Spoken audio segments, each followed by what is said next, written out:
Ang kwentong ito ay hango sa totoong buhay. Mula ito sa isa nating kabayan na itago na lang natin sa pangalang Liam. Walang eksaktong taon. Cebu. Sa isang liblib na barangay sa San Fernando, naninirahan ang manggagamot na si Liam. Wala na itong pamilya dahil namayapa na ang kanyang magulang. Ang mga kapatid naman ito ay naninirahan sa Maynila. Gayunpaman kahit nag-iisa sa buhay ay hindi nalungkot si Liam dahil abala ito sa pagtulong sa kanyang kapwa. Madalas ay dumadayo din ito sa mga kainan, fiesta o hindi kaya inuman. Marami ding kaibigan si Liam. Isa na nga dito ay si Ethan. Kababata ito ni Liam at halos magkapatid na ang turing sa isa't isa. Pare, kailan ka ba mag-aasawa? Ang tanda mo na oh. Naunahan ka na ng iba nating kasabayan. Wika ni Ethan sa kaibigan. Tumawa ng malakas si Liam sa sinabi nito. Nakakaya naman sa'yo pare ha. Di isang beses nga, wala ka pa nagiging nobya. Pareho lang tayo no? Tugon ni Liam. Napasimangot naman si Ethan sa sinabi nito. Kasi pare, mas masarap ang buhay binata. Alam mo yun, walang problema. Walang responsibilidad. Napakasimple. Pagpapaliwanag ni Ethan. Di lumabas din yung totoo. Pero walang biro pare ha. Masarap kaya yung mamuhay kasama ang pamilya. Tignan mo si pareng Nestor. May asawa. Nagdadalang tao na yung misis niya. Ang saya kaya nun, sa palagay mo? Wika ni Liam. Kapwa natahimik ang magkaibigan na para bang iniisip ang buhay nila kapag may asawa na. Pwede nating sabihing masaya pero hindi na natin magagawa yung gusto natin kapag ganyan. At isa pa may magbabawal na. Basta ako hindi pa ako handa sa ganyan. Wika ni Ethan. Pareho naman tayo pare, kaso ako may tungkulin na dapat gampanan. Alam mo naman na nangako ko kay tatay, di ba? Ipagpapatuloy ko yung nasimulan niya sa baryo. Ayoko naman na hindi matupad yun dahil lang sa kagustuhan ko. Wika ni Liam. Ang hirap nga ng sitwasyon mo, manggagamot ka may tungkulin ka sa baryo. Hindi mo alam kung sinong uunahin mo kapag nagkataon na may pamilya ka na. Tumpak yan pare. Yan ang pinupunto ko sa'yo. Bueno, wala ka bang gagawin? Inom tayo habang wala pa akong pasyente. Kung usapang alak, hindi ako tatanggi dyan. Matapos mag-usap ng magkaibigan, nilabas ni Liam ang isang boteng lambanog at ngumiti sa kaibigan. Mukhang may susukan na naman mamaya pare at lasing na uuwi Pabirong wika ni Liam. Nilapag nito ang bote sa lamesa. Naglabas ng pulutan na adobong manok. Hindi bale ng sumuka, wag lang susuko. Tagay na pare nang matapos tayo kagad. Wika ni Ethan. Nagsimula ng mag-inuman ang dalawa. Ilang sandali ang lumipas ay napadaan sa harapan nila si Nestor. Hindi ito mapakali at para bang gustong kausapin ang magkaibigan. Kagad napansin ni Liam ang kakaibang kilos ng lalaki kaya naman tinawag niya ito. Parang Nestor, kanina pa kita napapansin na aligaga. May problema ba? Tanong ni Liam. Lumapit naman si Nestor sa pwesto ng magkaibigan. Kasi pare, manganganak na si Mrs. Wala pa rin yung magpapaanak kaya kinakabahan ako. Wika ni Nestor. Walang ya pare. Nandito lang naman kaming dalawa Pero hindi ka lumapit dito. Ano ba naman yan? Wika ni Ethan. Bakit mo iniwan yung asawa mo pare? Alam mo palang manganganak, Diyos mio ka! Wika ni Liam. Kaagad na tumayo ang dalawa. Dinala ni Liam ang mga gamit sa panggagamot at nagtungo ang tatlo sa bahay ni Nestor. Nung mga oras na yon, 5:00 na ng hapon at malapit ng maggabi. Pagkarating nila sa tahanan. Ano na, Nestor? Wala pa rin ba yung magpapaanak sa akin? Ang sakit na ng tiyan ko! Wika ni Nadia, asawa ni Nestor. Teka, sandali nga, tatawagin ko na si Manang Soleng para paanakin yung asawa mo. Wika ni Ethan. Napakamot naman si Liam sa ulo dahil kita niya na hirap na si Nadia. Ako na magpapaanak. Hindi nakakayanin pa ni Nadia kung mag-aantay pa to. Ilang sandali na lang lalabas na yung sanggol. Wika ni Liam. Napatingin naman ng seryoso si Ethan sa kaibigan. Sigurado ka pare, babae yan ha, tapos ikaw yung magpapaanak. Tanungin mo muna yung mag-asawa kung papayag sila. Wika ni Ethan. Wala na akong oras para makipagtanungan pa. Nakasalalay dito ang buhay ni Nadia at ng batang nasa sinapupunan niya. Sige na pare, sige na. Gawin mo na pare, paanakin mo na yung asawa ko. Nagsimula ng kumilos si Liam. Kaso nga lang, biglang dumating ang magpapaanak. Ilang minuto ang lumipas matapos nun. Napatingin na lamang sa bintana si Liam. Hindi pa rin nailalabas ni Nadia ang sanggol kaya naman nagtaka na ito. Napansin din ng binata. May tao sa labas ng tahanan kaya kaagad niyang binulungan ng kaibigan. Dito ka lang pare ah. May gagawin lang ako sa labas. Mukhang may hindi imbitadong bisita eh. Wika ni Liam. Tumango lang si Ethan sa sinabi ng kaibigan. Alam niya na ang tinutukoy ng kaibigan. Matapos makapagpaalam kagad na itong umalis. Lumabas ito at dito niya nakita ang isang aswang. Nasa bintana ng bahay malapit kay Nadia. Naglalaway ito. Halatang nababanguhan sa aroma ng buntis. Hanggang sa napansin ng aswang ang presensya ni Liam kaya dali-dali itong umatras. Pare, napadaan lang ako dito, wag mo kong papatayin. Nabanguhan lang ako sa amoy eh. Wala naman akong balak patayin yan eh. Wika ng aswang.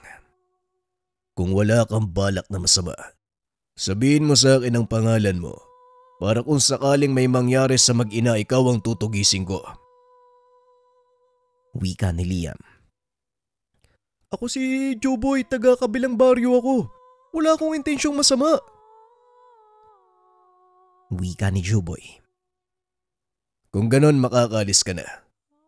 Wag na wag ka nang babalik dito. Wika ni Liam. Kagad nang umalis ang aswang. Sa awa ng Diyos ay nalabas na ni Nadia ang sanggol. Nang masiguradong ligtas na sa labas ay bumalik na si Liam sa loob. Pare, tignan mo ang saya nila oh. Teka, saan ka ba galing? Bigla ka nawala ah. Ano bang ginawa mo sa labas? Sabi mo may titignan ka lang. May nakalaban ka no? Tanong ni Ethan. Oo, tama ka pare. May aswang dun sa labas pero napadaan lang daw. Hinayaan ko na lang, wala namang ginawang masama eh. Wika ni Liam. Lumapit sa dalawa si Nestor nang may ngiti sa labi.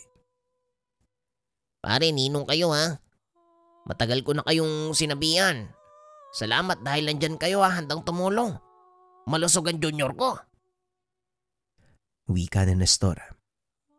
Tinapik naman ng magkaibigan ang balikat ni Nestor. Masaya kami para sa'yo pare, sige na. Uwi na din kami, anong oras na eh. Wika ni Ethan. Nagpasalamat uli ang mag-asawa sa dalawa.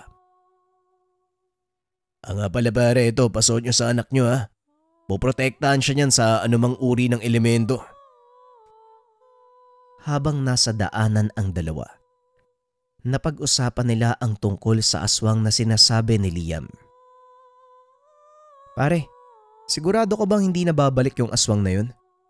Baka hindi yun tumupad sa usapan. Mapahamak pa yung pamilya ni Nestor. Tanong ni Ethan.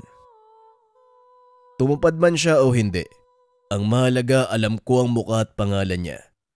Mabilis ko siyang matutugis kung sakaling may galawin sila sa baryo natin. Wika ni Liam. Pare, hindi ka ba natatakot sa kanila? At saka ano bang itsura ng mga yun?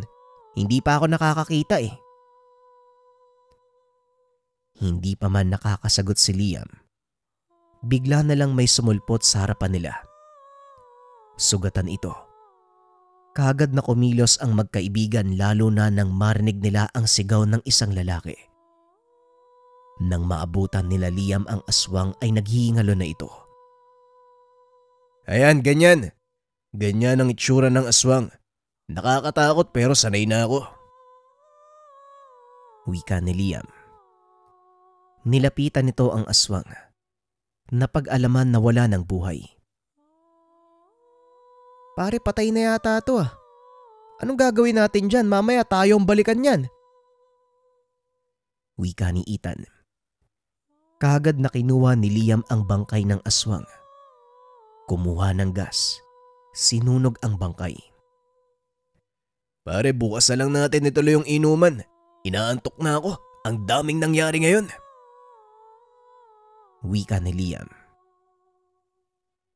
O sige pare, mag-iingat ka ah. Bukas na lang uli. Lingid sa kaalaman ng magkaibigan, ang aswang na kanilang sinunog ay asawa pala ni Juboy.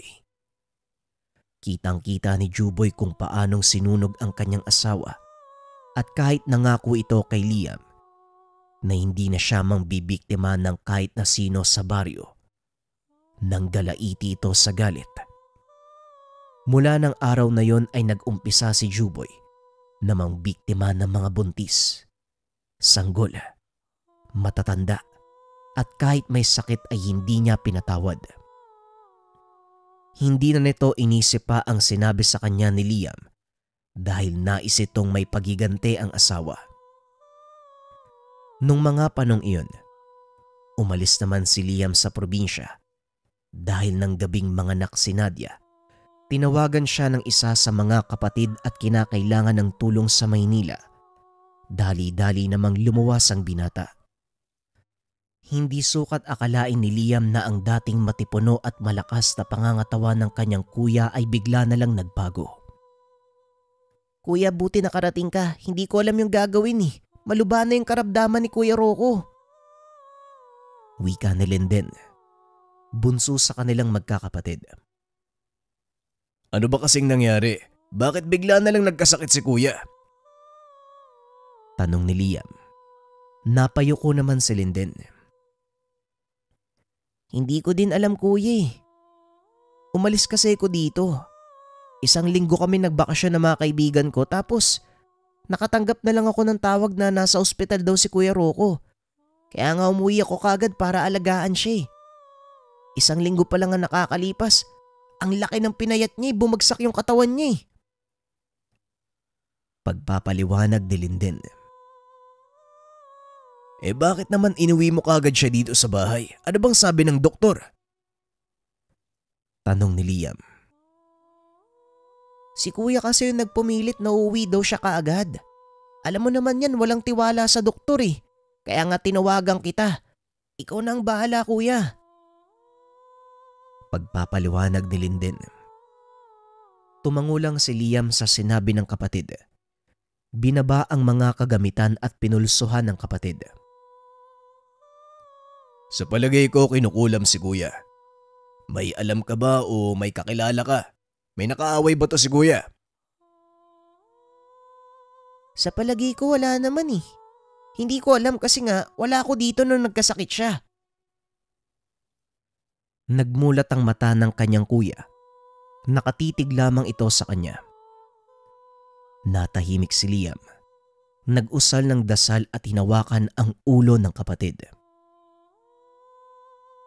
Ngayon magpakilala ka sa akin. Sino ka? At bakit mo binibiktima ang taong to? Wika ni Liam. Tumawa lang ang kanyang Kuya Rocco, pero iba na ang boses nito. Bakit naman ako magpapakilala sa'yo? Ang dapat sa kuya mo, mamatay. Wika ng nilalang. Nagulat si Linden sa sinabi nito. Pero si Liam, napangiti dahil kilala niya kung sino ang nanggagambala kay Rocco. Huwag mo sabihing ikaw na naman yan, Kai. Hindi ka ba nadadala? Hindi ba natatapos yung inggit mo? Wika ni Liam. Si Kuya Rocco ay may dating kinakasama na babae. Dating kasintahan ni Kai na isang mangkukulam. Magtatanong pa sana si Liam pero bigla na lang nawalan ng malay si Rocco. Tanda na umalis na rin ang mangkukulam. Kuya, sino yun? At saka bakit mo sinabi yung dating asawa ni Ate Bani? Tanong ni Linden. Ako na ang bahala. Bantayan mo si kuya. Pagbalik ko dito, pangako, mabuti na ang kalagayan niyan. Saan ka naman pupunta, kuya? Baka naman mapahamak ka sa gagawin mo. Huwag ka nang mag-alala, basta pag-uwi ko, ipagluto mo ko ng adobong manok, yung gata. Magiinuman tayo nila kuya. Wika ni Liam. Hindi na nakasagot pa ang kapatid. Mabilis na kinuha ang gamit at kagad siyang umalis. Nagtungo ito sa tahanan ni Kai. Alam na ito ni Liam dahil nakita na noon. Nang makarating sa tahanan, laking tuwa ni Liam dahil doon pa rin ito nakatira. Aba, ayos ah. Ang tagal nating hindi nagkita, pero alam mo pa rin ang tahanan ko. Wika ni Kai. Hindi ako pumunta dito para makipag-usap sa'yo. Nandito ako para ipatanggal ang sumpa na nilagay mo sa kuya ko. Wika ni Liam. Tumawa naman si Kai sa sinabi nito. Masyado ka namang mainit, Liam. Dahan-dahan lang, baka magkasakit ka niyan. O hindi kaya naman natakihin ka sa puso sa init ng dugo mo. Wika ni Kai. Wala nang sinayang na oras si Liam. Mabilis na sumugod at sinakal si Kai. Wala akong oras para makipagbiruan sa'yo. Bawat segundo sa akin mahalaga. Kaya ngayon pa lang, sabihin mo na kung anong gusto mo. Wika ni Liam. Inangat nito pataas ang lalaki ng walang pag-aalinlangan. Nanlaki ang mga mata ni Kai dahil mas lalong lumakas si Liam. Kahit anong gawin mo, papatayin ko ang kapatid mo. Dahil sa kanya, kung bakit namatay ang mahal ko. Wika ni Kai. Nagulat naman si Liam sa sinabi nito. Anong ibig mong sabihin? Hindi nananakit ng tao ang kapatid ko. Gumagawa ka lang ng kwento. Wika ni Liam. Hinagis nito si Kai. Ngunit mabilis itong nakatayo. Dumura ito ng dugo at kagad bumawi kay Liam. Hindi nga siya ang pumatay pero dahil sa kanya, nagsakripisyo ng buhay ang mahal ko. Total, gusto nila ang isa't isa. Magsama sila sa impyerno. Wika ni Kai. Hindi ko alam kung anong sinasabi mo. Matagal nang umalis ang babaeng yun. Kinuha niya lang ang pera ng kapatid ko. Wika ni Liam. Hindi ko kailangan magpaliwanag sa'yo. Namatay si Bani dahil sa kapatid mo. Kaya dapat lang din mamatay siya. Wika ni Kai. Magkakamatayan muna tayo bago mo magawa ang bagay na yan. Hanggat buhay ako, walang pwedeng kumanti sa pamilya ko. Nagsimula nang maglaban ang dalawa. Isang malakas sa suntok ang pinakawalan ni Liam. Tumama ito sa tiyan ni Kai, kaya kagad siyang napasukan ng dugo. Hindi naman nagpatalo ang nilalang. Nag-usal ito ng orasyon. Naniga sa kinakatayuan si Liam. Naglabas din ng dugo ang binata. Lumalabo na rin ang kanyang paningin ng mga oras na yun. Pumikit si Liam. Mabilis na kumilos at bumulong sa hangin. Kasunod ng mga dasal na binigkas ni Liam ay lumakas ang ihip ng hangin. Bigla na lang dumilim ang paligid. Kitang-kita niya ang takot sa mga mata ni Kai. Unti-unti itong umaatras palayo sa kanya. Masyado ka namang mainit. Eto na. Tatanggalin ko na yung sumpa. Tumigil ka na. Sinusubukan lang kita eh. Wika ni Kai. Nagsimula na itong mag-usal ng dasal. Naramdaman ni Liam na inaalis niya na ang sumpa. Nang maalis na ang sumpa ay tumalikod na si Liam. Ngunit bigla na lang sumugod si Kai. Kaya naman walang nagawa ang binata kung hindi patayin na ang mangkukulam. Hinawakan niya ito sa ulo. Walang pag-aalinlangan na binali ang leeg nito. Nang matalo ang nilalang, sinunog ni Liam ang tahanan nito kasama ang bangkay. Matapos ang inkwentro, bumalik si Liam sa tahanan ng kuya. Niyakap ito ng maigpit ni Linden. Kuya, ayos na po uli si Kuya Rocco. Nakakapagsalita na siya uli oh. Wika ni Linden. Maliligo lang ako. Magluto ka na at iinom tayo. Kailangan ko din kaagad umuwi ng probinsya. Iba ang nararamdaman ko. Wika ni Liam. Tumango lang si Linden at hindi na nagtanong pa. Matapos maligo ay bumalik na ito sa hapag. Kuya, kung ayos lang sa'yo, pwede ko bang malaman yung ginawa mo? Tanong ni Linden. Anong ibig mong sabihin? Hindi kita naiintindihan, linawin mo. Yung kay Kuya Rocco po, paano mo napagaling? At saka paano mo nalaman kung sinong may gawa nun sa kanya? Tanong ni Linden. Hindi na mahalaga yon, ang importante. Maayos na ang kalagayan ni Kuya. Wika ni Liam. Matapos ang pag-uusap ng dalawang magkapatid. Kumain ito at nag-inuman. Hindi naman masyadong uminom si Rocco dahil hindi pa sobrang ayos ng pakiramdam nito.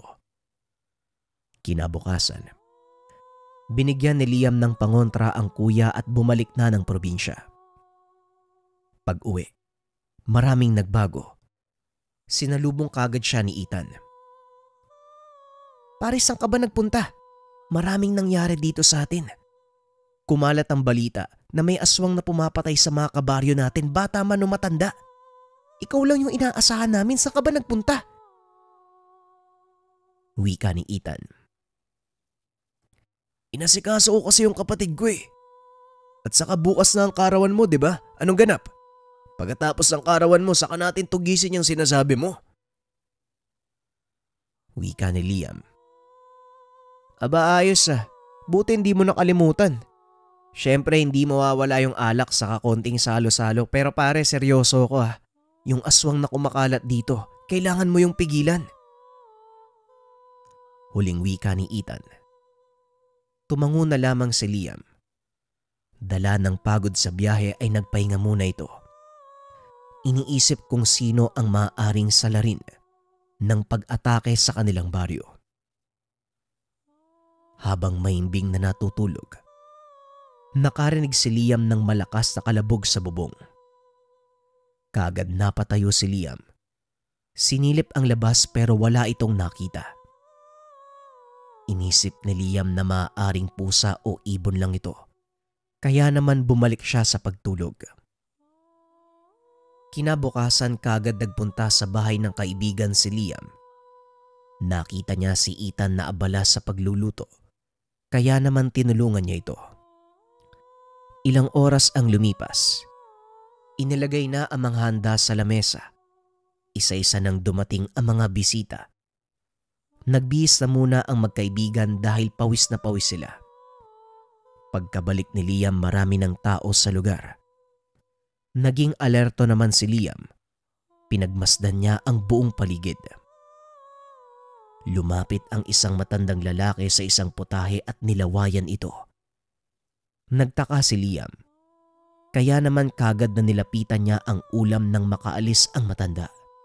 Nagsimula ng mag-orasyon si Liam. Nanlaki ang mga mata nito nang makita ang mga malalaking uod sa ulam, kaya kagad niya itong pinatapon. Nakita naman ni Ethan ang ginawa ng kaibigan kaya kagad niya itong nilapitan. Pare, pasensya na ha. Kung sa tingin mo kabastusan yung ginawa ko. Nilawayan ng matanda na yun yung ulam. Halika, ipapakita ko sa'yo. Wika ni Liam. Dinala ang kaibigan at pinakita ang ulam. Mabuti na lang pare, mabilis yung mata mo kundi maraming napahamak dito. Wika ni Ethan. Tumango lang si Liam. Nag-umpisa ng mag-inuman ang mga ito. Ilang sandali pa, isang matipunong lalaki ang sumali sa inuman. Nakilala kagad ito ni Liam. Walang iba kung hindi si Juboy. Tinitigan ni Liam ang aswang. Laking pagtataka nito. Tila ba hindi ito nakikita nila Ethan? Pero isinawalang bahala na lang ito ni Liam. Nag-intay siya ng pagkakataon upang hindi magulo ang kaarawan. Hindi naman nalasing si Liam, kaya alam nito ang ginagawa. Pare, alis na ako ha. Maghahating gabi na. Sige pare, hatid ka na namin para siguradong makauwi ka ng ligtas. Ayaw pa sanang pumayag ni Liam, pero makulit si Ethan. Kaya wala na itong nagawa kung hindi magpatid. Habang naglalakad, bigla silang hinarang ng malaking baboy ramo sa daanan. Para bang nawala ang tama ng alak ng mga ito, kaya kagad nagsipagtakbuhan ang kasama ni Liam. Samantalang si Ethan ay nawalan ng malay. Napailing na lamang si Liam sa inastan ng mga kasama.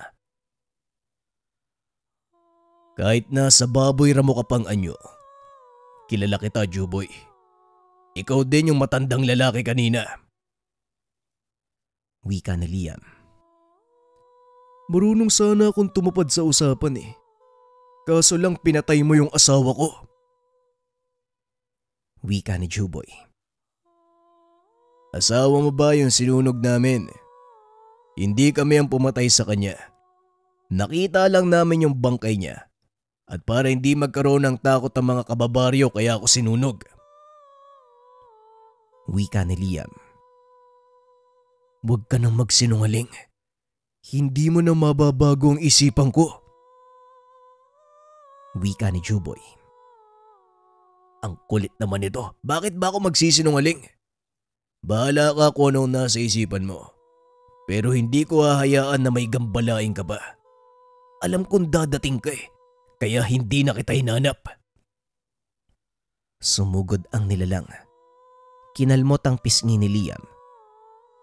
Kagad itong dumugo dahil sa talim ng kuko ng aswang. Nag-usal ng dasal si Liam sabay hawak sa mutyang tangan. Mabilis sa sumugod. Sinuntok ang aswang kaya tumilapon ito paitaas. Sinipa ito ni Liam. Napasukan ng dugo ang aswang.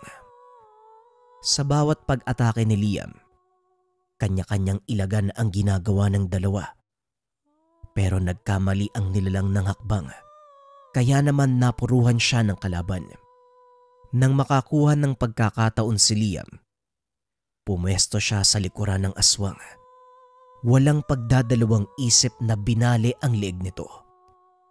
Matapos ang labanan, sinunog niya ang katawan nito at binuhat ang kaibigan. Kinabukasan, nang magtanong ang mga nakakita, sinabi na lamang ni Liam na malikmata ang mga ito. Wala silang nasalubong na kahit anong nilalang. Dala lamang ng alak kung ano ang kanilang nakita. Matapos ng kaganapang iyon, wala nang nanggambala sa baryo, pero hindi nagpakampante si Liam. Isa siyang manggagamot, isang albularyo, at habang tumutulong siya sa kapwa, patuloy na nakabuntot sa kanya ang peligro ng mga elemento at nilalang. Ang susunod nating kwento mga kabayan ay tungkol sa Serohano.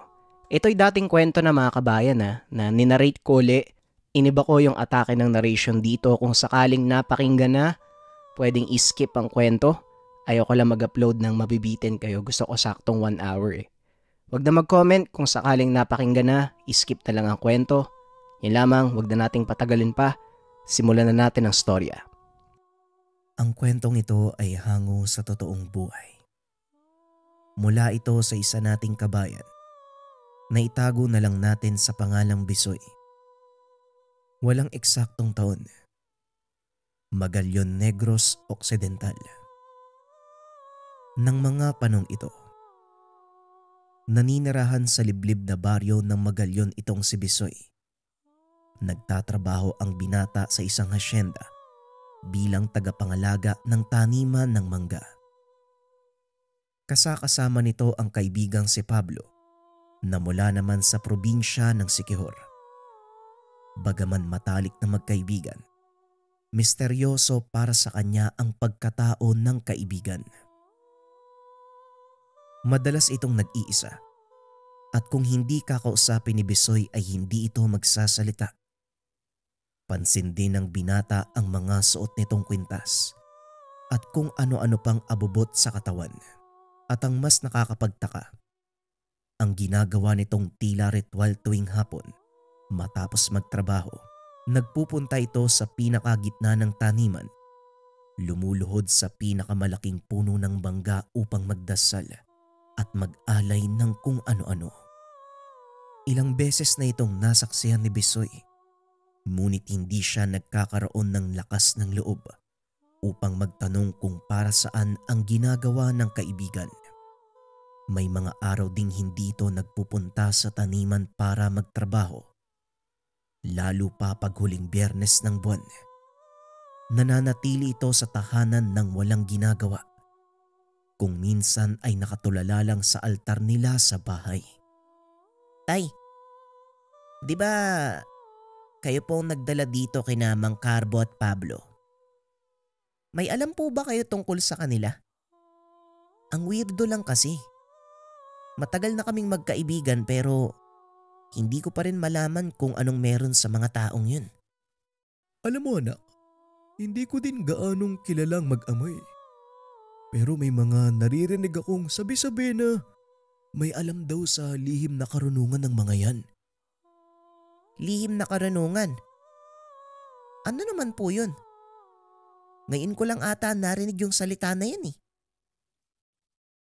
Yun yung karunungang may kinalaman sa mga, agimat, orasyon, mga dasal, at kung ano-ano pa.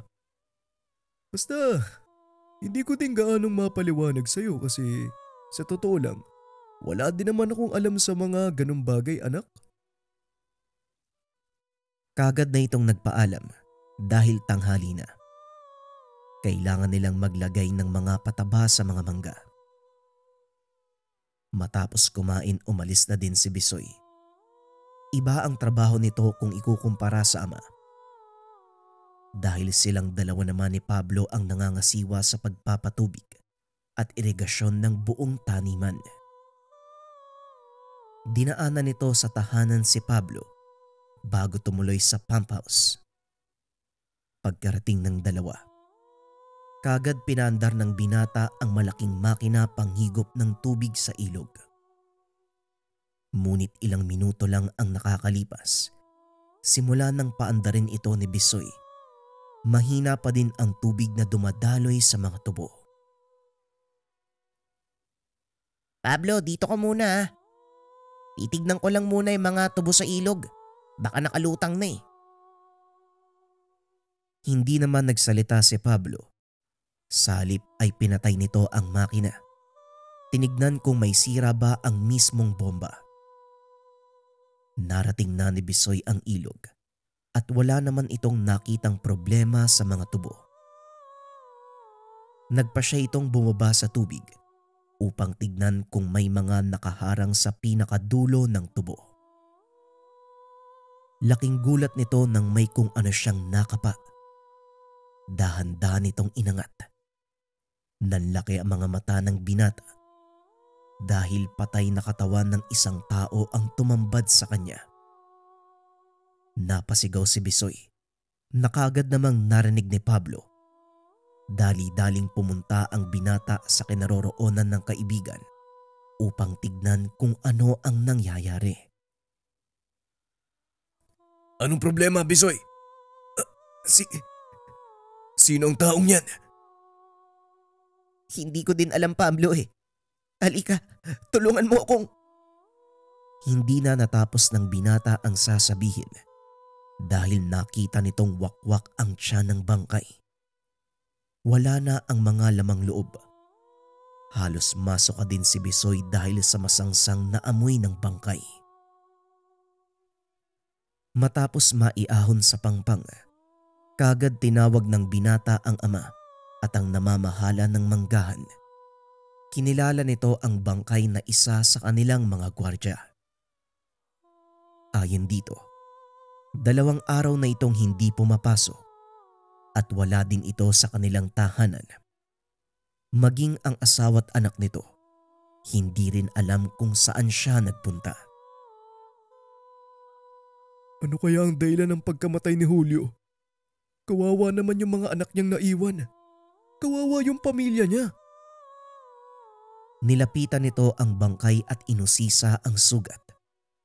Maliban sa wakwak ang tiyan, may kalmot din ito sa braso na tila gawa ng isang mabangis na hayop.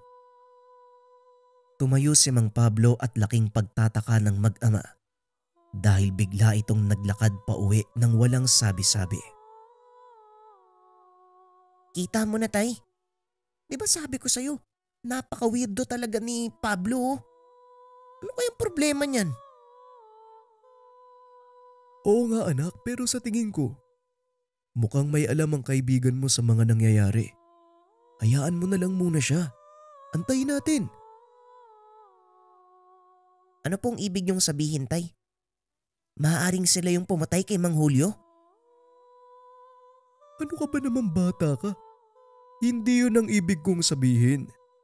Pagkatapos ng trabaho natin, puntahan natin sila dun sa bahay. Magtanong tayo kung anong nangyayari.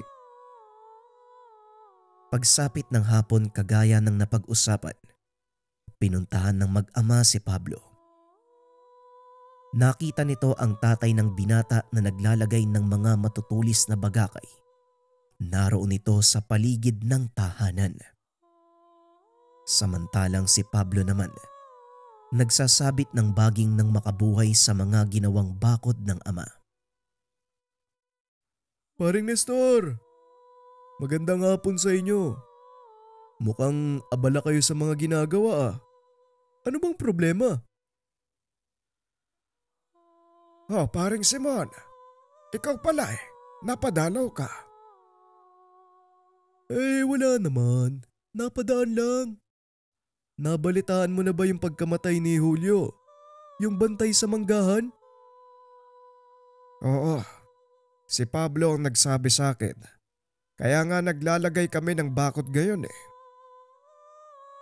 Teka, ano naman ang kinalaman ng kamatayan ni Julio sa paglalagay niyo ng mga bakod? Nagpalinga-linga sa paligid si Mang Esteng. Pinapasok sa tahanan si Mang Carbo at Bisoy. Maging si Pablo ay sinabihan ding itigil sandali ang ginagawa. Pagkarating sa loob ng tahanan, saka ito nagsimulang magkwento. Hindi pangkaraniwan ang pagkamatay ni Julio, paring Simon.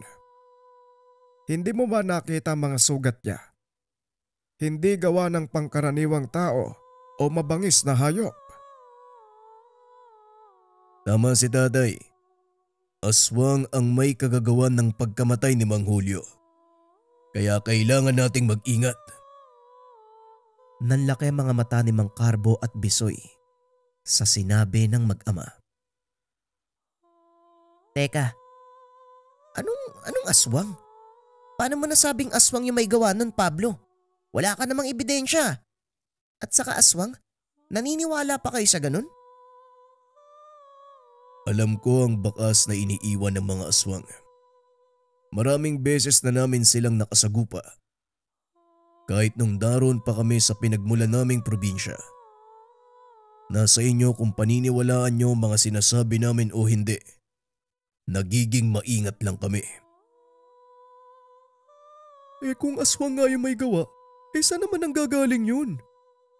Wala naman akong kilalang nababantog na aswang sa lugar natin. At saka, totoo ba yun? Hindi ko din masasabi pare. Pero isa lang ang alam ko. Dayo ang aswang na yon. Masyado siyang maingat. Ni hindi matunto ni Pablo ang kanyang mga bakas. Lalong nahiwagaan ang mag-ama sa mga sinabi ni Mang Esteng. Kaya hindi na napigilan ni Bisoy ang sarili. Tinanong nito ang mag-ama tungkol sa kanilang pagkakakilanlan.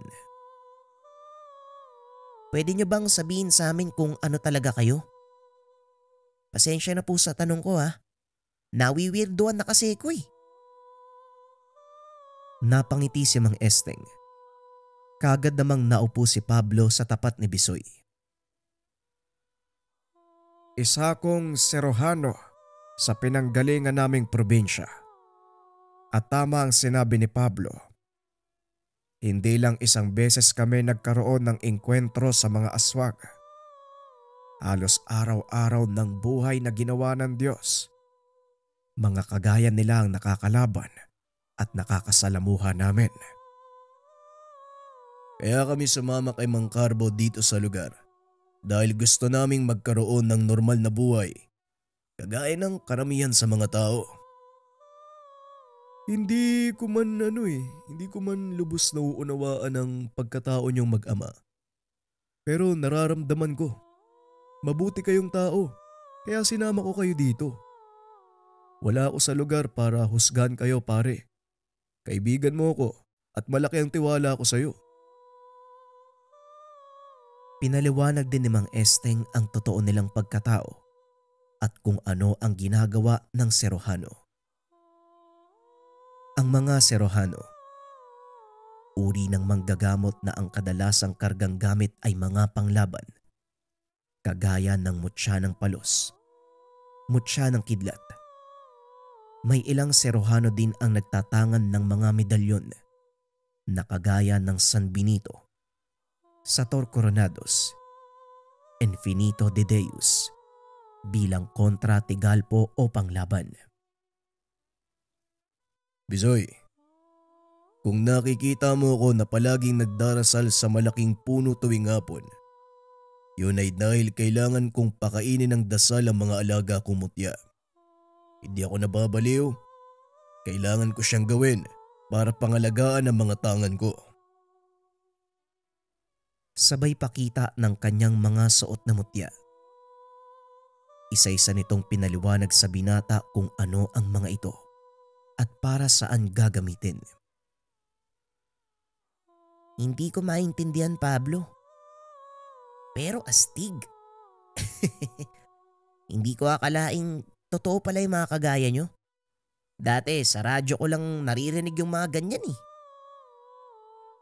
Manghang-mangha si Bisoy sa mga kwento ng mag-ama. Nakalimutan nila ang oras. Naku, mukhang kailangan na naming umuwi pare ah. Hindi ko na malayan yung oras. Madilim na pala. Aba oo nga ano. Pablo, samahan mo sila pa uwi. Delikado ang daan at magdala ka ng itak. Pangproteksyon kung sakali. Matapos ay kaagad nang lumakad si Mang Carbo kasama si Pablo. Wala namang nangyaring kakaiba. Hanggang sa marating nila ang tulay na kahoy, kailangan nilang tumawid bago marating ang tahanan ni Mang Carbo. Biglang huminto sa paglalakad si Pablo. Hinawakan ang kanyang suot na mutya. Narinig ito ni Bisoy na nag-uusal ng kung anong mga salita. Hindi ito maintindihan ng binata. Ngunit tila umaalingaw-ngaw sa kanyang tenga ang bawat katagang binibitawan ni Pablo. Matapos mag-usal, hinawakan ni Pablo ang kanyang itak. Sinabihan ang mag-amang umatras. Bagaman hindi nakikita ni Bisoy ang posibleng kalaban, ramdam nito ang presensya dahil nananayo ang mga balahibo sa katawan. Anong nangyayari? Bakit parang kinikilabutan ako? Pablo, ano to? Tanong ni Bisoy. Normal ang pakiramdam na yan, lalo na kung may aswang sa paligid. Huwag kayong lumayo sa akin dahil malapit lang siya. Nanlaki ang mga mata ni Bisoy at napadikit sa kaibigan. Dahan-dahang naglakad ang tatlo papunta sa kabilang bahagi ng ilog. Pagkatawid ng mga ito sa kabilang pangpang, napansin ni Bisoy ang 2 puno ng kawayan nasa magkabilang bahagi ng daan. Nagtatagpo ang 2 dulo nito sa itaas. Unti-unting yumuyuko. Parang haharangan ang daanan. Nandito na siya! Maganda kayo! Isang malaking aso ang nagpakita sa kanilang harapan. Umangil ito habang panay ang tulo ng laway. Anong nilalang yan? Halata ang takot sa boses ni Bisoy ng mga sandaling iyon. Hindi din ito makahakbang dahil biglang nanghina ang tuhod. Huwag kang magpapadala sa takot, Bisoy. Lalong lumalakas sa mga yan kapag naaamoy nilang natatakot ka. Madaling sabihin para sa'yo, iho. Pero sa mga kagaya naming pangkaraniwang tao, normal lang naman siguro na matakot, diba? Hinarap ni Pablo ang 2 at pinakalma. Ipinikit ang mga mata. Pinaglakad ng diretsyo. Huwag pansinin ang anumang ingay na maririnig sa paligid. Humawak ang 2 sa balikat ng binata at patuloy na naglakad. Ramdam ni Bisoy ang mahinang ihip ng hangin. Dinig nito ang pag-angil ng nilalang na unti-unting lumalapit sa kanila. Mang Carbo, Bisoy, kapag sinabi kong takbo, tumakbo kayo ng mabilis at wag na kayong lilingon. 1, 2, tak! Hindi pa man natatapos ni Pablo ang bilang. Bigla nang kumaripas ng takbo ang 2. Nagpaiwan ang binata para sagupain ang aswang. Nang bagyang makalayo, pinili ni Bisoy na lingunin ang kaibigan. Laking gulat nito nang makitang nakikipagbuno ang binata sa isang lalaking walang saplot. Kumikinang ang katawan nito na para bang punong-puno ng langis. Nang mga sandaling iyon ay hawak-hawak ng nilalang ang kamay ni Pablo. Nakahiga ito sa lupa. Hindi magawang kumilos ng binata dahil nakadagan sa kanya ang nilalang. Hanggang sa bigla na lang lumitaw mula sa kabilang tulay si Mang Esteng. Hinagisa ng asin ang nilalang, dahilan para mabitawan nito si Pablo at magawang bunutin ang itak. Nang makatayo, dali-daling sinugod ng binata ang aswang at inundayan ng taga. Sa kasamaang palad ay hindi niya ito napuruhan. Dali-daling pumasok sa masukal na gilid ng daan ang nilalang. Sinubukan nitong habulin si Pablo. Naiwan sa daanan si Mang Esteng. Nakagad namang nilapitan ni Bisoy at Mang Carbo. Teka, Bakit nandito pa kayo? Hindi nyo ba alam na delikado kayo? Nakatakas ang nilalang at malamang namarka niya kayong dalawa. Ilang sandali pa ay lumabas si Pablo mula sa gubat. Nagulat ito nang makita ang mag-ama. Bisoy, anong ginagawa niyo dito? Hindi ba sinabihan ko kayo na tumakbo at huwag nang babalik? Teka, bakit ba galit na galit ka? Pasensya na. Hindi kami nakalayo eh. Kaya nang makita kong ayos na yung lahat, bumalik kami. Pero teka, ano ba kasi yung nilalang na yun? Sa susunod ko na ipapaliwanag. Bilisan niyo. Kailangan nating makaalis sa lugar na ito. Paniguradong babalik ang nilalang. Dali-daling tumakbo ang apat papunta sa tahanan ni Mang Carbo. Kami lang ni Bisoy ang nakatira dito dahil nasa bayan yung asawa ko eh. Ngayon, sabihin niyo sa amin yung totoo. Ano ba kasi yun? Ano bang nilalang yun? Ang tawag sa nakalaban ni Pablo kanina ay bagat. Isang uri ng aswang na sa gabi ng bibiktima.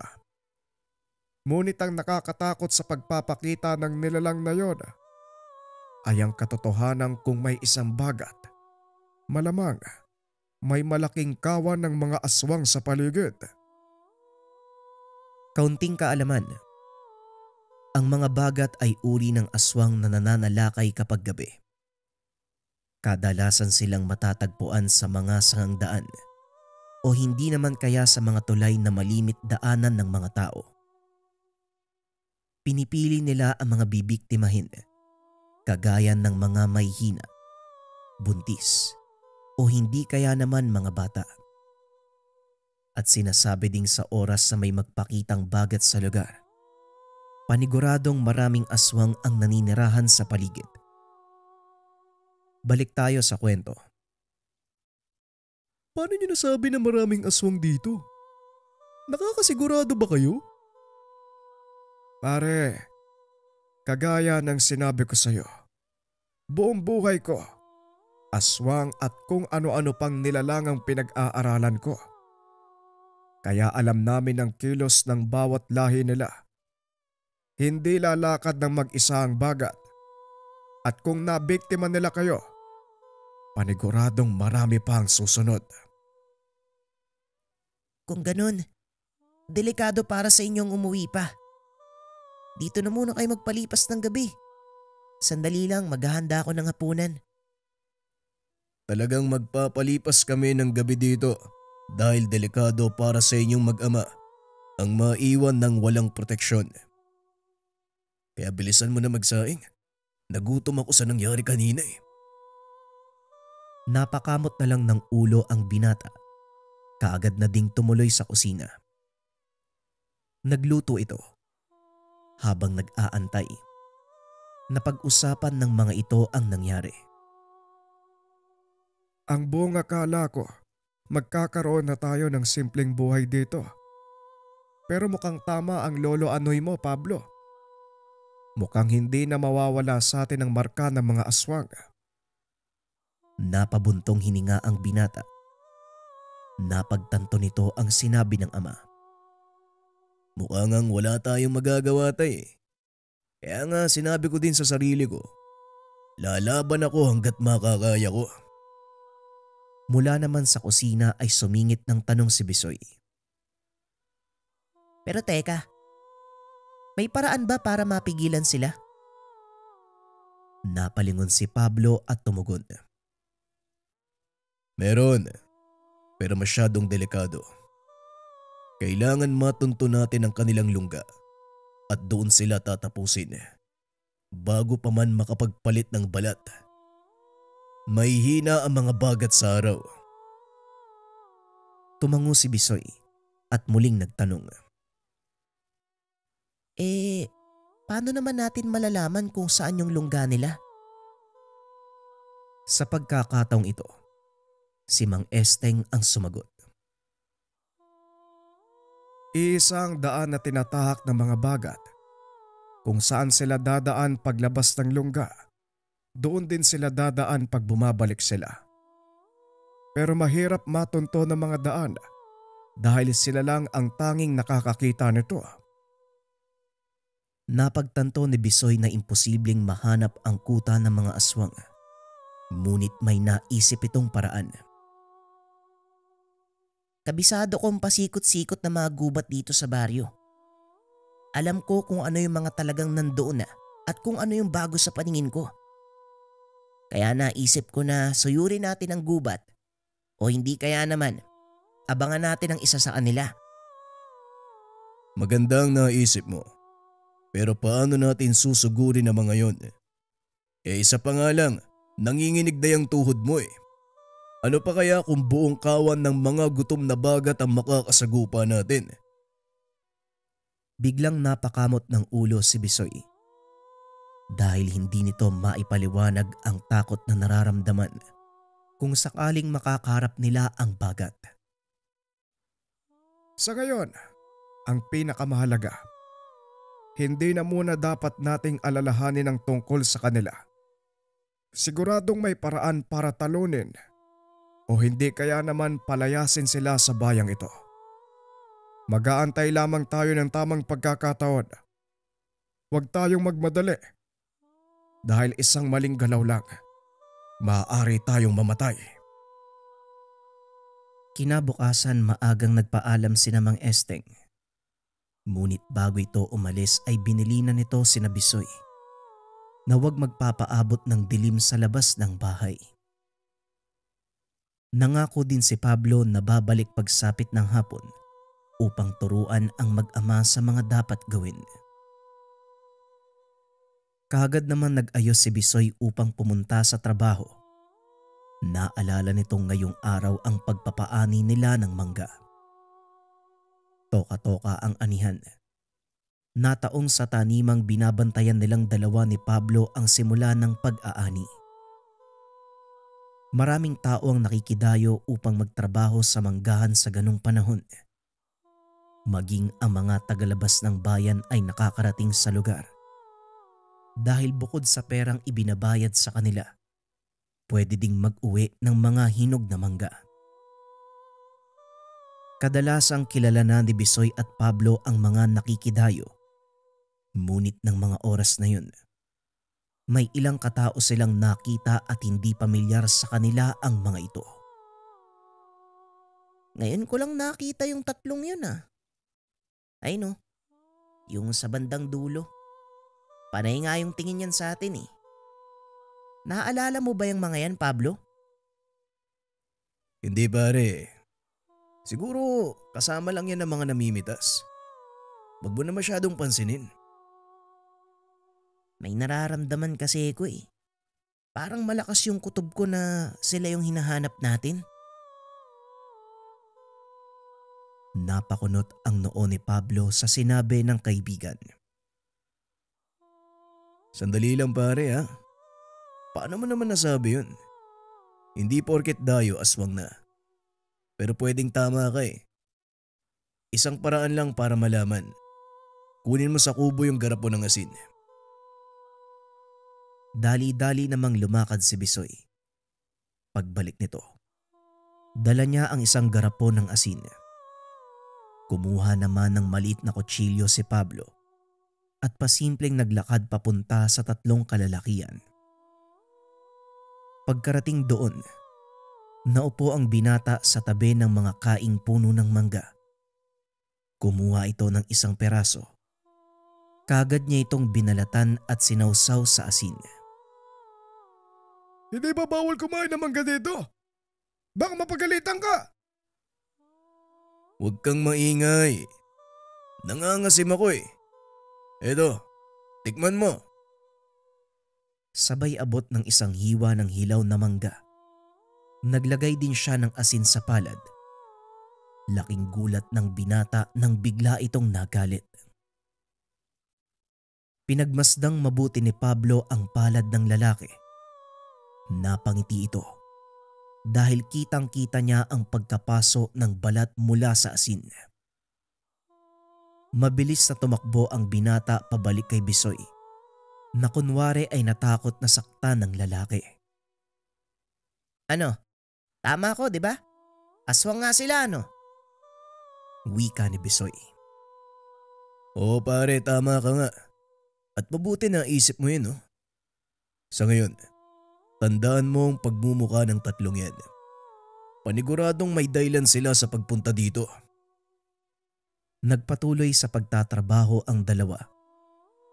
Laking gulat ng mga ito dahil biglang nawala ang tatlo. Mukhang wala nang pag-asang masundan natin yung mga yun, pare ah. Ayun oh, bigla na lang nawala. Hindi kailangang makita sila para masundan. Nag-iiwan ng mga baka sa mga bagat, kaya kahit papano, kaya kong matunton ang kanilang dinadaanan. Matapos ang trabaho, kagad nagtungo ang dalawa sa tahanan ni Mang Esteng. Naroon din si Mang Carbo. Naghahanda ang mga ito sa susunod nilang gagawin. Nakahanda na ang lahat, Pablo. Sa palagay ko, kailangan mo nang ihanda si Bisoy. Dahil kayong dalawa ang susugod sa kuta ng mga aswag. Mag-aabang lang kami sa labas. Masyado na kaming matanda para sa bakbakan eh. Nga pala Bisoy, may gusto kong ibigay sa'yo. Sabay suot ng kwintas kay Bisoy. Ano po to, Mang Esteng? Mutya ng sibukaw ang isang yan. Umiinit sa tuwing may aswang sa paligid, kaya wag mong iaalis sa katawan mo. At ito naman isuot mo. Habak de bala. Mula yan sa mga kaibigan kong Antingeros del Negros. Nakilala ko sila doon sa bayan ng La Carlota. Mutya ng sinukuha ng isang yan. Hindi malalapitan ng mga aswang. At sa oras na galawin kanila, paniguradong magre-rebuelta ang mga gamit na yan. Pero hindi ngayon ang tamang panahon para sumalakay tayo. Paniguradong alerto sila dahil sa nangyari. Kailangan lang nating makumpirma ang kanilang kinaroroonan. Mag-aantay tayo ng tamang panahon para tuluyan silang ubusin. Ginugol ni Pablo ang gabing iyon upang turuan ng mga pamamaraan sa pagpatay ng aswang si Bisoy. Hindi naman nahirapan ang binata dahil mabilis makakuha ng kaalaman ang kaibigan. At habang pinag-uusapan ang tungkol sa mga kalaban, isang malakas na ungol ang kanilang narinig. Mukhang hindi na natin kailangan hanapin pa ang kanilang kinaroroonan pare. Kusa na silang lumalapit sa atin. Habang pinakikiramdaman ang paligid. Bakit Pablo? Aswang bang may gawa ng ingay na yun? Ano ka ba naman pare? Ano pa ba sa tingin mo ang tinutukoy ko? Maganda ka na. Susundan natin siya. Nagdadalawang isip pang sumama si Bisoy. Ngunit wala na itong magawa dahil nasa labas na ang kaibigan. Sinusundan lang ni Bisoy si Pablo habang pinakikiramdaman ang binigay na mutya ni Mang Esteng.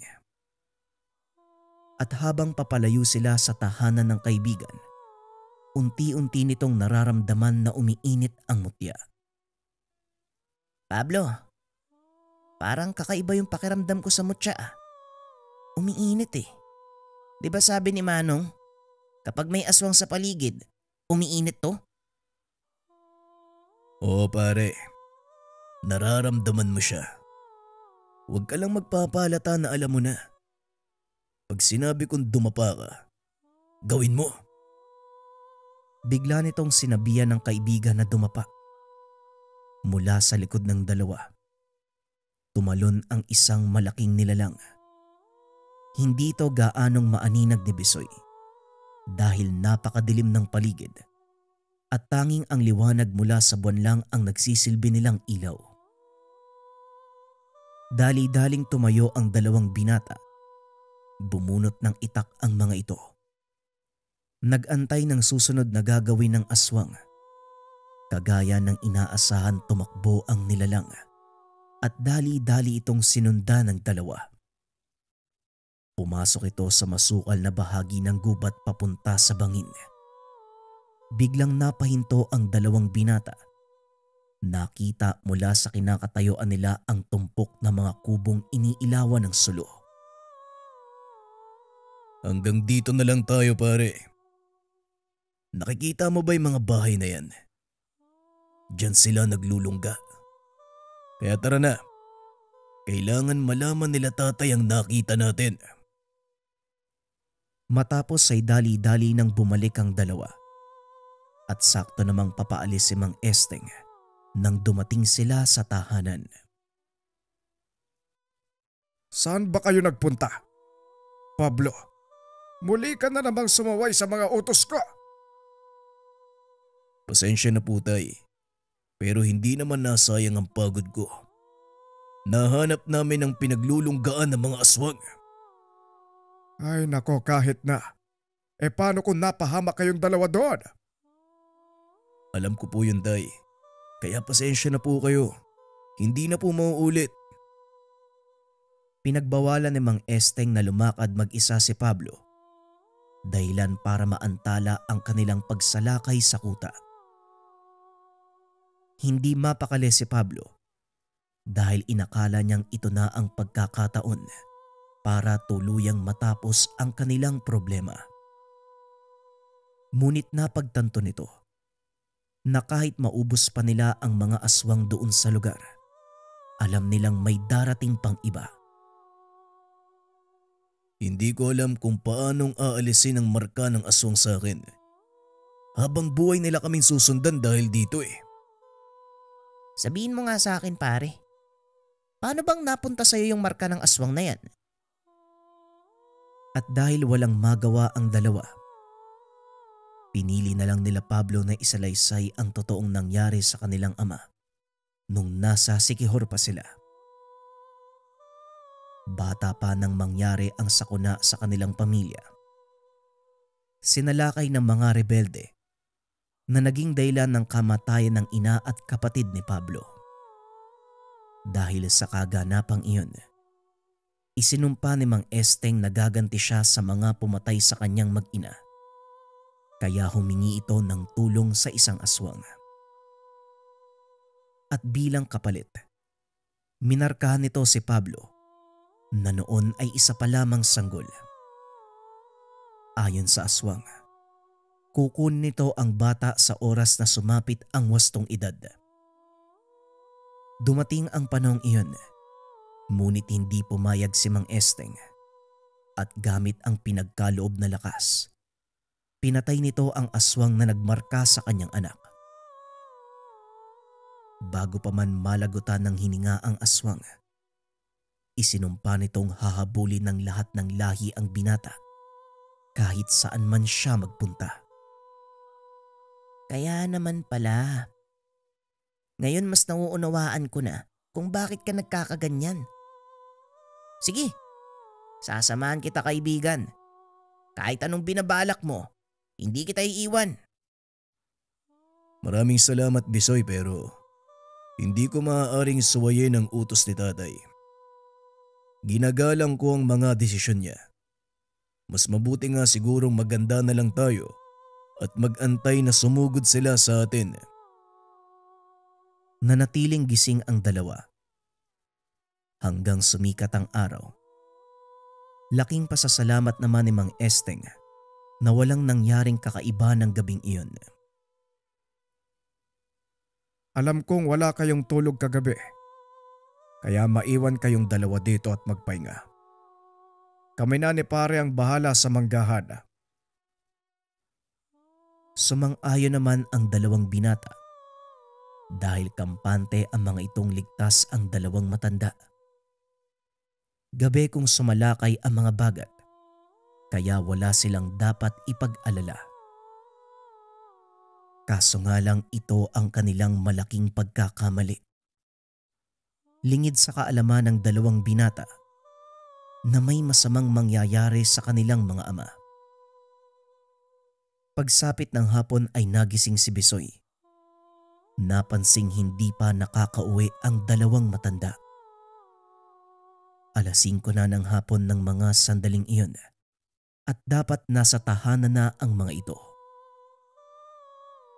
Mukhang ginabi si na tatay ah. Hindi bang usapan natin? 5:00 kailangan nakauwi na tayong lahat. Hayaan mo lang. Maliwanag pa naman eh. Malay mo maraming gawain sa taniman ngayon. Hindi tayo nakapunta eh. Naisip ni Bisoy na tama ang kaibigan.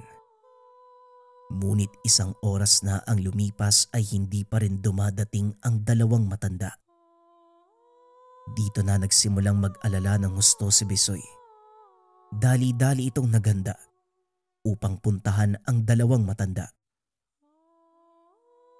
Oh, saan ka pupunta? Gabi na, Bisoy ha? Kailangan kong sunduin si na tatay, madilim na oh. Baka may nangyaring hindi maganda sa kanila eh.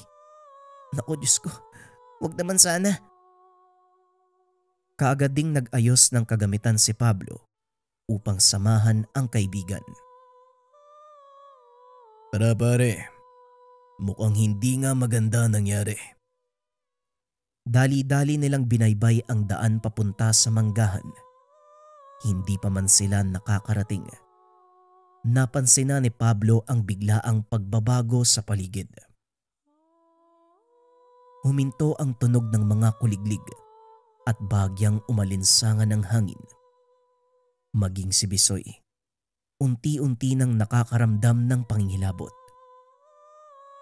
Hindi kagaya ng unang engkwentro, mas nangibabaw sa binata ang pag-aalala sa ama. Patuloy na naglakad ang dalawa hanggang sa marating nila ang bukana ng manggahan. Akmang tutuloy sana si Bisoy, ngunit pinigilan siya ng kaibigan. Sandali lang, huwag ka munang pumasok. Hindi natin alam kung nakapagtatag sila ng dome sa lugar. Delikado kapag nagkaganon. Nag-usal ito ng mga dasal at inihip sa kaibigan, maging sa sarili. Matapos ay naupo ito sa lupa.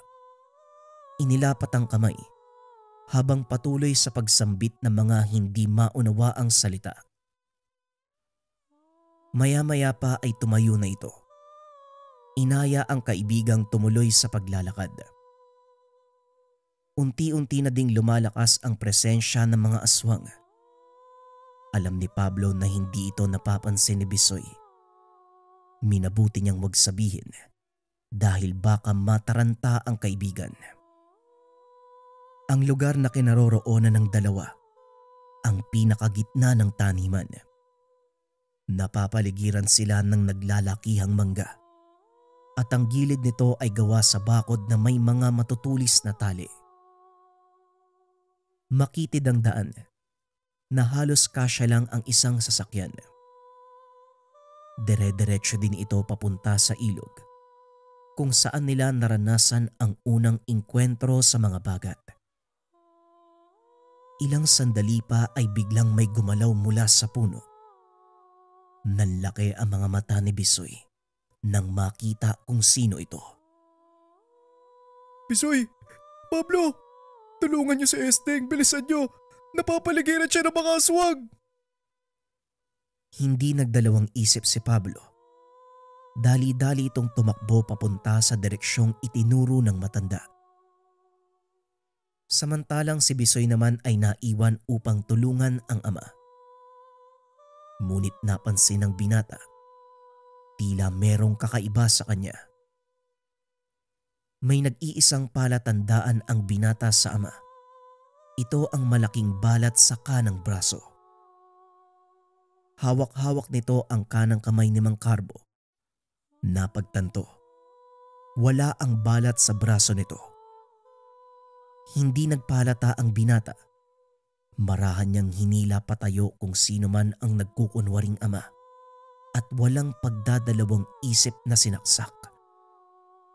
Hindi mo ako maluloko. Nasaan ang tatay ko? Magsalita ka! ilang sandali nga ay nagbalik sa dating anyo ang nilalang.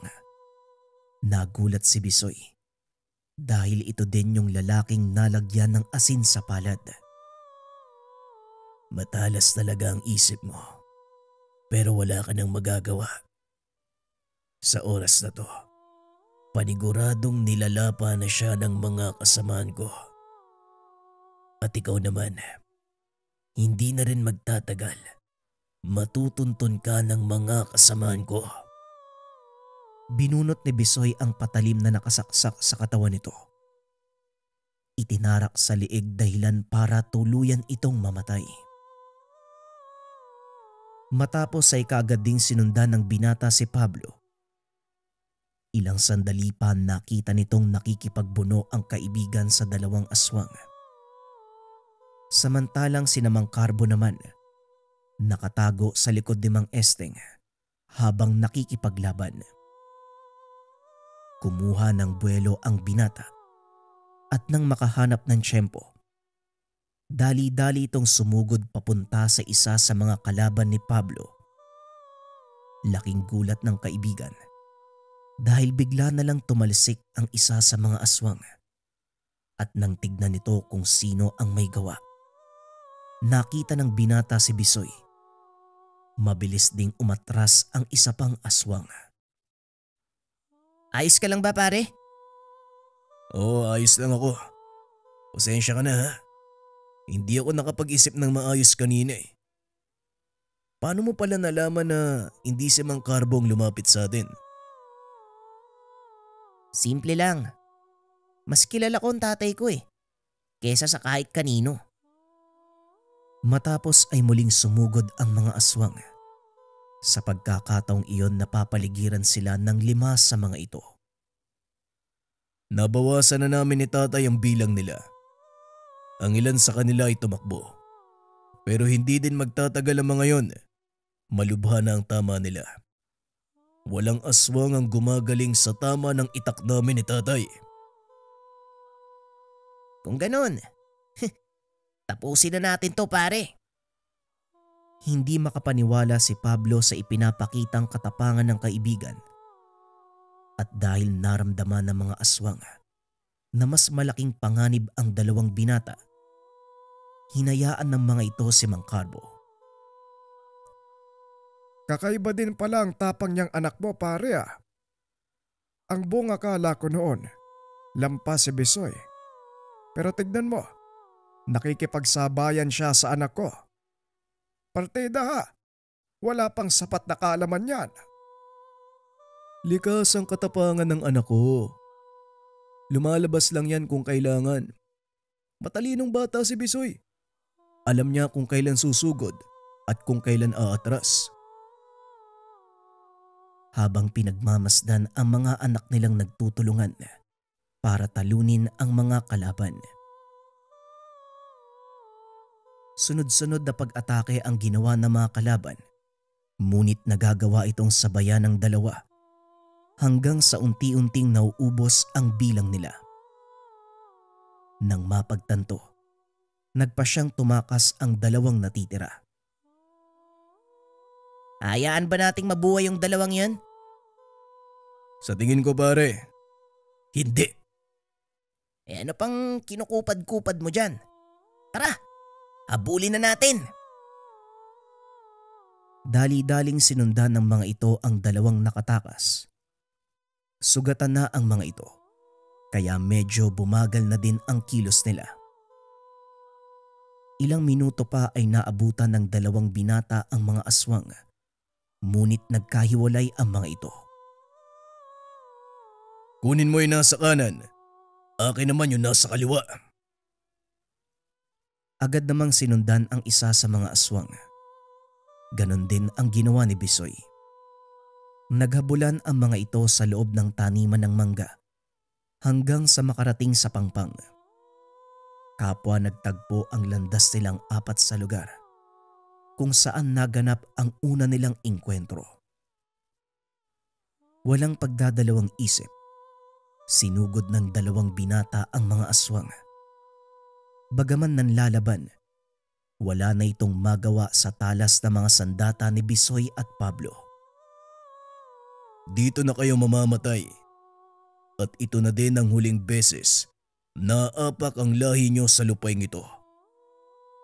Ibinigay nyo sa akin ang marka nyo at gagamitin ko ito para ubusin kayo. Bumagsak na din ang aswang na kalaban ni Bisoy. Hindi makapaniwala ang dalawang nagawa nilang talunin ang halos 12 aswang. Ano? Wala na? Tapos na ba? Oo pare, sa ngayon tapos na. Pero wag kang mag-alala dahil marami pang pagkakataon. Hindi ito ang huling engkwentro natin, kaya iahanda kita sa mga susunod pang mga kalaban. Kagaya ng pinaniniwalaan namin ni tatay. Sa oras na magkaroon ka ng koneksyon sa mga nilalang, elemento, kahit kailan, hindi mo na sila matatakasan. Muling bumalik ang dalawa bit-bit ang ulo ng mga aswang. Itinambak ng mga ito ang bangkay sa iisang lugar at inantay na sumikat ang araw.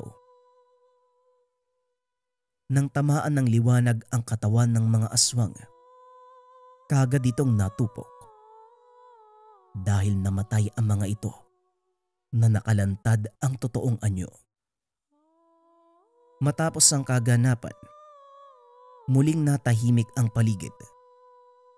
Balik sa dating gawi ang dalawa. Si Pablo tuwing hapon ay nagdarasal pa rin sa malaking puno ng mangga. At sa pagkakataong iyon, kasama na si Bisoy.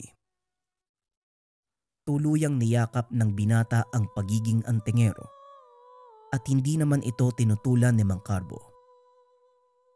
Alam nila na maaari pang maulit ang pangyayari. Mas panatag silang ligtas ang kapaligiran kung may mga Serohanong nakaantabay sa paligid at mas siguradong hindi na mauulit pa ang pananalakay ng mga aswang. Kahit patuloy silang gambalain, hinding-hindi nila ito aatrasan. Hindi lamang para sa sariling kaligtasan, kundi para maprotektahan ang sangkatauhan. Eto na mga kabayan, yung nare-request ng lahat affiliate sa TikTok. So 3 products yung nilagay ko. Kapag nakabenta ka ng isang habak de bala, meron kang 400 pesos. Ang taas na commission yan. Kapag isang gabay medalyon, meron kang commission na so almost 240 pesos yung makukuha mo sa isang product na bebebenta. Sa plus naman, meron kang almost 20 pesos. So para makapag-affiliate, para kumita din kayo mga kabayan, search nyo lang dito sa affiliate yung habak de bala necklace, gabay medalyon, saka yung haplas konsagradong langis. Open na to for commission.